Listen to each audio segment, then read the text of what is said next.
Selamat siang, perkenalkan nama saya Yusrianti, NDH 16, Jabatan Ahli Pertama Pamong Belajar di UPTD SPNF Sanggar Kegiatan Belajar Dinas Pendidikan dan Kebudayaan Kota Parepare.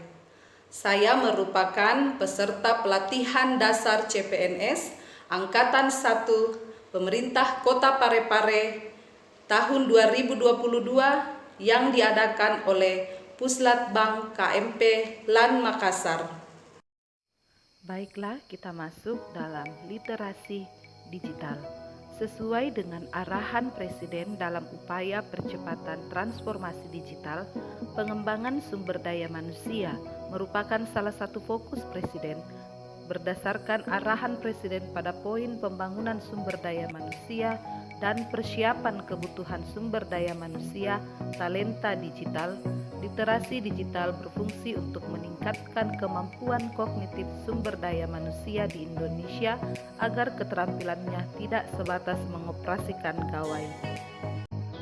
Ada 4 pilar literasi digital, yaitu yang pertama, digital ethics atau etika bermedia digital.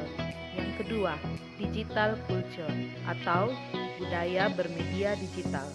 Yang ketiga, digital safety atau aman bermedia digital.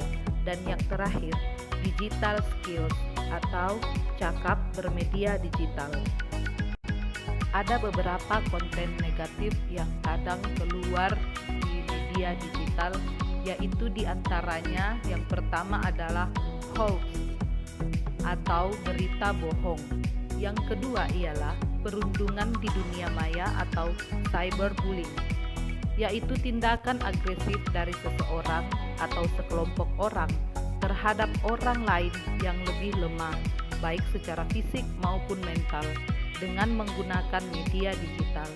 Dan yang ketiga ialah ujaran kebencian atau hate speech, yaitu ungkapan atau ekspresi yang menganjurkan ajakan untuk mendiskreditkan, menyakiti seseorang atau sekelompok orang dengan tujuan membangkitkan permusuhan, kekerasan, dan diskriminasi kepada orang atau kelompok tersebut.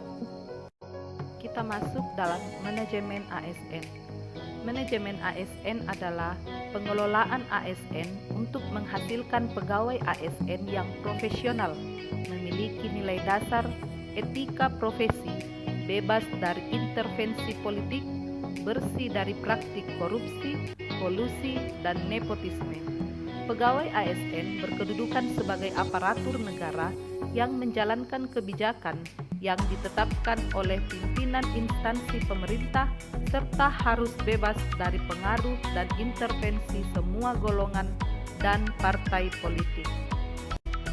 Adapun peran dari ASN yaitu sebagai perencana, pelaksana, dan pengawas penyelenggaraan tugas umum pemerintahan dan pembangunan nasional melalui pelaksanaan kebijakan dan pelayanan publik yang profesional, bebas dari intervensi politik, serta bersih dari praktik korupsi, kolusi, dan nepotisme.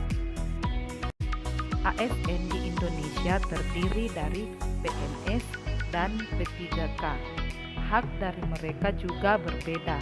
Yang pertama, PNS berhak memperoleh yang pertama itu gaji, tunjangan, dan fasilitas. Yang kedua, cuti.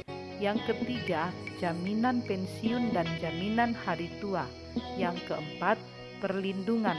Dan yang kelima ialah pengembangan kompetensi.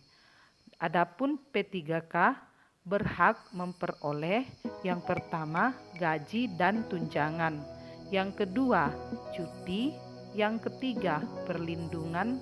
Dan yang keempat ialah pengembangan kompetensi. ASN memiliki kode etik dalam melaksanakan tugasnya. Adapun fungsi kode etik yaitu yang pertama, sebagai pedoman panduan birokrasi publik atau aparatur sipil negara dalam menjalankan tugas dan kewenangan agar tindakannya dinilai baik. Yang kedua, sebagai standar penilaian sifat perilaku, dan tindakan birokrasi publik atau aparatur sipil negara dalam menjalankan tugas dan kewenangannya.